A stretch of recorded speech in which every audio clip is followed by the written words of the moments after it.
ام ایرو سه دقیقه خواه جبو آمدی بدقتینن جبو پاکجیا آمدی مالا ما کارگاه همه دما پاکج به امی خوش نخوشیان بپاریزم گرمجی ما پاکج به امی خوش فکرین خراب بپاریزم دما هاور در دور پاکج به امی جالی درونیه به راحت بن آرام بن لوماجی به هر آوی پاکجی گرینگه ji pakijiya malên xwe kargehên xwe em berpirsin. Ji pakijiya derdorê jî şaredarî. Entelektüel rewşenbîr jî bi pakijiya mejî re eleqedar in. Rojnameger jî van yekan radigihînin, îro jî em pakijiyê radigihînin. Pêncê mehê roja hawirê ya dinyayê bû. Şaredariya bajarê mezin a Amedê û şaredarî navçeyê kampanyaya pakijiyê dan dest pêkirin. Hevşaredara Yenîşehîra Amedê Safiye Akdağ agahî dan dê çend kes û bi çend erebeyan vê pakijiyê bilin dest pêkirin pêşî em li wê mêzek.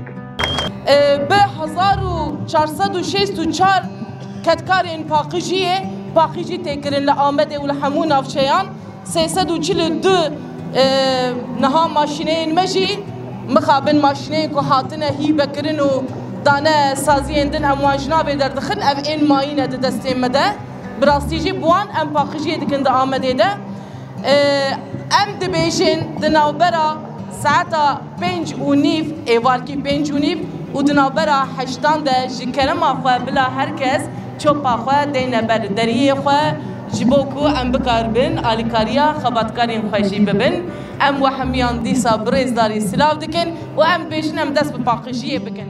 Di vî warî de şaredariya bajarê mezin a Amedê jî vîdyoyekê amade kir. Vîdyoyekê berfireh têde nivîskar, bazarcî, parêzer, şanoger, lîstikvanên sporê û her wekî din cih kirtine. Em li vîdyoyê jî temaşa bikin. Amed warê me ye, paqijî karê me ye. Doğayı yeşil, çevremizi temiz tutalım. Ez Amedê hez dikim, em qirêj nakin. Ez Amedê re hez kena, lê min nêkena. Amed bajarek dîrokî ye. Ez ji Amedê hez dikim, qirêj nakim. Amed'i seviyorum, kirletmiyorum. Amed'i seviyorum ama kirletmiyorum. Em Amedê hez dikim, em qirêj nakin. Ez Amedê re hez kena, lê min nêkena. Ez Amedê pir hez dikim, qet vê qirêj nakim. Amed'i seviyorum, kirletmiyorum. Amed'i seviyorum, kirletmiyorum. Makbukul Amed la şahtulukla. أميد لبيتو هاتقتويو كوروح مينا لا لقعتقينا لا ديكرانا جرد شاد قسيرين ديكرانا جرد مخور لينين Ez Amedê hez dikim, qirêj nakim. Amed'i seviyorum, kirletmiyorum.